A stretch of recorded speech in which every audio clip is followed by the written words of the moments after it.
Today we're going to talk about fast fashion. So for anybody who doesn't know, fast fashion is the quick manufacturing of clothing. After doing some research, Zara, which has over 2,000 stores, has a turnaround time of 2 weeks. The reason why that's such a big deal is that allows for these fast fashion brands such as Forever 21, H&M, and those alike to steal ideas from high-end, more expensive retailers such as YSL or Gucci. There's been quite a few spot-on knockoffs done by these companies and then have it in stores ready to sell 2 weeks after the release of the new design. This fast turnaround leads to consumers to purchase an excess amount of clothing. When there's new designs every 2 weeks, fashionistas want to go out and purchase the newest and greatest and latest designs and styles and be on the up-and-coming trend. The ability to cheaply and quickly buy new clothing items results in Americans and other affluent countries to buy more and more clothing items. According to the Huffington Post, worldwide about 80 billion garments get bought and sold each year. People are viewing these 80 billion items as disposable.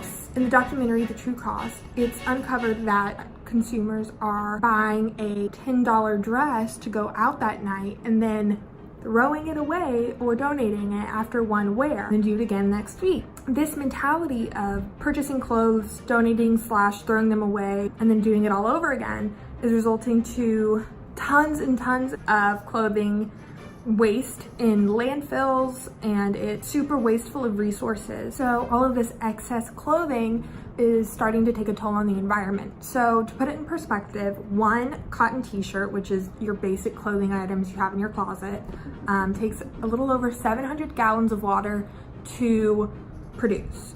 From growing cotton to dyeing the shirt to shipping it off, it takes about a little over 700 gallons of water. And because this can be kind of like an arbitrary number, to put it in perspective, one cotton shirt uses 42 showers worth of water. So we're wasting, some could say wasting 700 gallons of water on a t-shirt that you didn't necessarily need to buy because you already have things in your closet. You're like, Ava, come on. My t-shirts are falling apart, the seams are ripping, there's holes in them, like I can't wear this anymore, it's done so. Then I'll tell you, oh, you fell into this cycle. Because we're college kids, so money is like tight, I get it. We're buying clothing that's manufactured poorly. We're buying clothing that not only is being used with non-sustainable inputs, like maybe polyester or like non-organic cotton. And these cheap clothing so that we can wear them and oh my gosh, cute, on trend, like let me post my new fit on Instagram type mentality. Our clothes are getting worn out quickly because the manufacturers and clothing brands, you get what you pay for when it comes to clothing in most cases. So our cheap clothing results in like lack of wear time.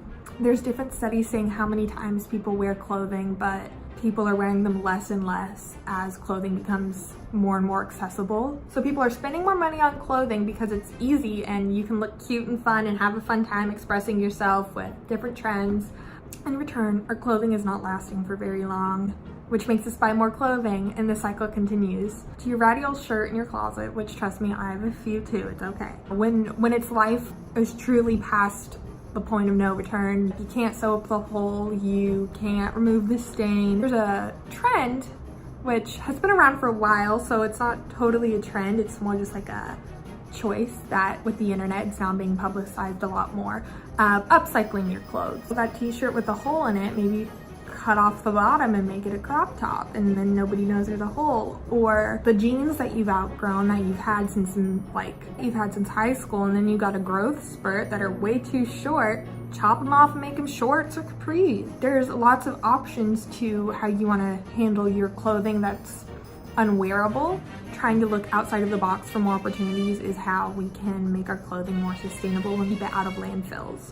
One of the main arguments for why the fashion industry is so terrible is the excess use of water and the use of pesticides when growing cotton or other like natural fibers to produce textiles on the environmental scale. Socially, there's quite a few issues of not enough pay and poor working environments. In the documentary The True Cost, they discussed the effects of multiple manufacturing sites getting like burned to the ground, or like that it was a bad build, so the building like collapsed and killed hundreds of people in Bangladesh. So not only do we have environmental issues about the water and the pesticides, and we have humanitarian issues of poor working environments and not enough regulation in terms of the different pesticides and chemicals used. In India, not only do they like produce textiles from cotton, they also grow cotton, and the pesticides used all go, like when it rains or like they water the crops, it goes to runoff, which ends up in the water supply. And again, lack of regulation leads to people drinking this runoff water and drinking the river water, or bathing in it, or washing their clothes in it, or just like normal use of water with all of these chemicals and pesticides in it, which is resulting to numerous different birth defects. It's become normal and just a way of living that these parents in India might outlive their children because their children are suffering the effects of pesticide and chemical use. A huge issue with the fashion industry because there's no accountability. Because the supply chain is so long, there's no way to backtrack and keep anybody accountable because nobody really cares. So if this has piqued your interest and you are realizing that this is an issue you might care about, and you want to know more about what to do and how to maybe make a difference in the world, you can support fashion brands that are made ethically, sustainably, fair trade, organic cotton.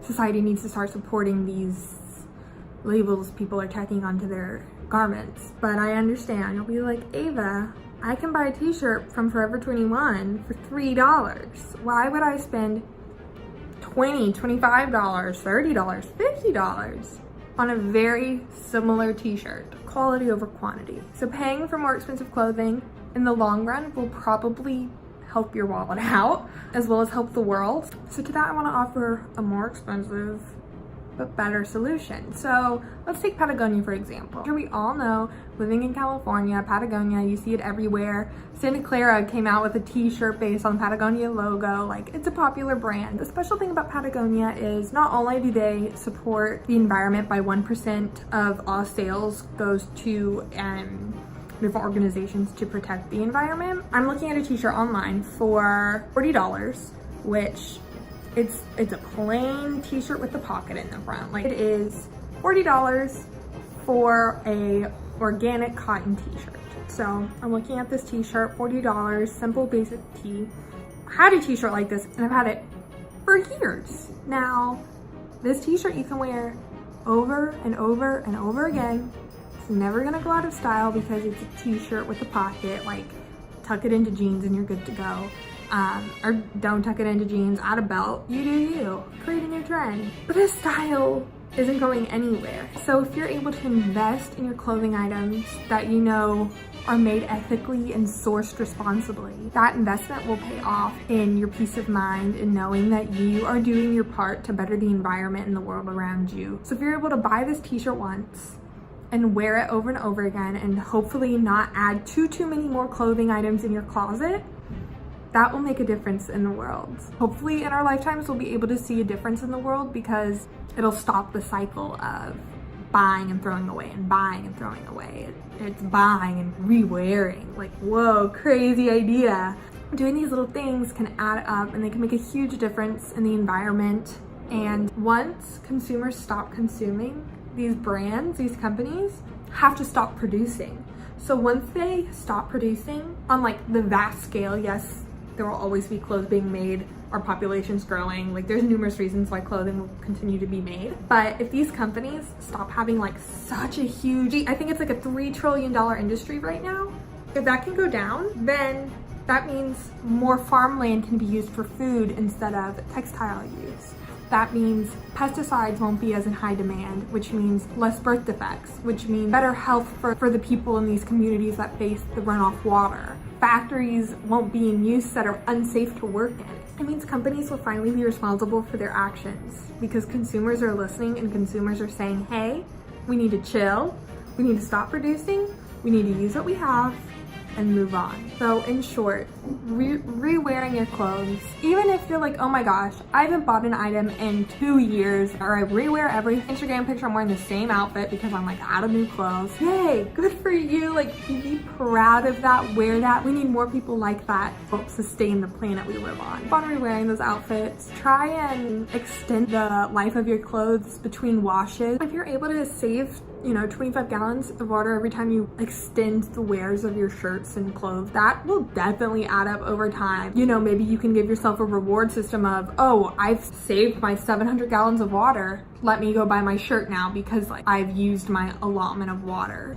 In the year, my teacher gave me like a little card that was like this big that said, unless someone like you cares a whole awful lot, nothing's going to get better. It's not. You have power in this world, even though companies and corporations are telling us that buying more things is the right answer. Don't forget that you have power and you have your own decisions to live out of your own closet right now, because I bet all of you could live out of all of the clothes you currently have right now. Average lifespan of a garment in somebody's closet is about 3 months. I challenge you to extend that the best you can, because that can save 20 to 30% of environmental impacts that one garment can cause. Thanks.